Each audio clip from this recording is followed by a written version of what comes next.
Jeg vil vise, hvordan man laver en strieprøve i dobbelt perlerib. Så har jeg slået mine masker op. Og jeg har slået lidt flere masker, end hvad min strikkefasthed siger.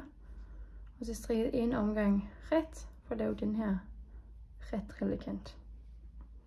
Nu er jeg på min ret side. Og når man strikker dobbelt perlerib, så når man strikker frem og tilbage, så den første pinde, altså ret siden, skal man strikke alle maskerne ret. Så alle maskerne strikkes ret på ret siden. Så på ret siden strikker man ret. På vrangsiden, så skal man strikke dobbelt rib. Jeg strikker lige mine kantmasker her. Så vil jeg strikke 2 vrangmasker og 2 retmasker. Og sådan vil jeg blive ved hele vrangpinden. Altså kig på, her er jeg strikket vrangmasker, ret, vrang, ret. Så vil jeg strikke vrang igen. Så her kan man se vrangmaskerne. Og så vil jeg så strikke 2 retmasker og 2 vrang. Og det gentager jeg pinden ud. Nu er jeg så kommet til min retpinde igen, hvor jeg så skal strikke ret over alle maskerne. Og det er faktisk bare sådan, man strikker dobbelt perlerib. Men det man lige skal have for øjet, det er, at når man strikker sin vrangpind, og man skal strikke dobbelt rib, så er det vigtigt, at man bliver ved med at strikke ret på de samme masker og vrang på de samme masker. Så at mønstret vil ligesom fortsætte opad. Så på min vrangpind her, så vil jeg kigge efter, hvor er der 2 masker, der hele tiden er vrang, og hvor er der 2 masker, hvor der hver anden pind er vrang og ret.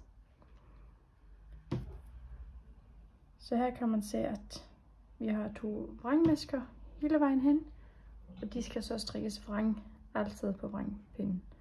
Og her kan I se, at der er hver anden vrang og ret masker, derfor skal de strikkes ret på vrangpinden.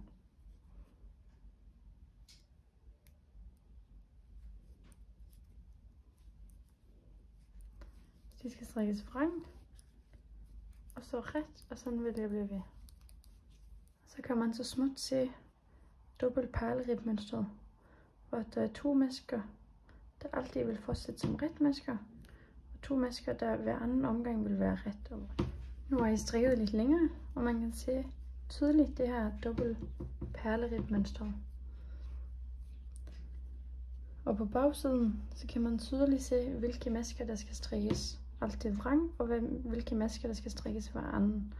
Altså, som er hver anden ret og vrang, som så skal strikkes ret på vrangsiden. Og hvis man nu strikker perlerib rundt, så er det det samme princip. Man strikker hver anden omgang ret og hver anden omgang dobbelt rib.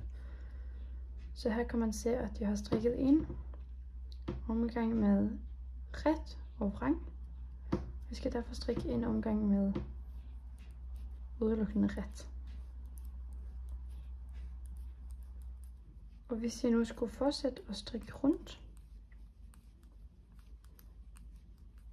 så kan jeg se, at jeg på den her omgang har strikket udelukkende ret, og skal derfor strikke hver anden, dobbelt rib. 2 ret og 2 vrang. Når man strikkeprøve måler, jeg strikker min strikkeprøve så lang, at jeg kan måle min strikkefasthed, så lukker jeg maskerne af. Og det gør jeg fra vrangsiden, og strikke alle maskerne ret og lukke dem af.